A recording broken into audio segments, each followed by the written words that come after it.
Ah, sinigang na baboy po.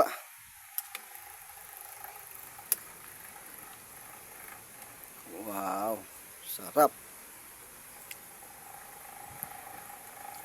May talong, sitaw, kangkong, labanos. First from the earth. Wow! Sarap din na mahilig ako sa ganyang sabaw. Ano mo kay mama?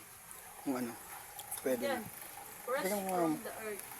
Matikman mo. Lalagyan ko pa ng asin. Matikman ko. Diyan lahat ng in-order kong set, nakay canary lahat. Sarap. Dito lang po sa kahoy. Masarap po talaga ang ulam pag nasa kahoy. Matamis siya ma. Tikman mo matamis. Okay lang. Lagyan pa ng asin. Huwag na. Masarap na pa. Matamis nga.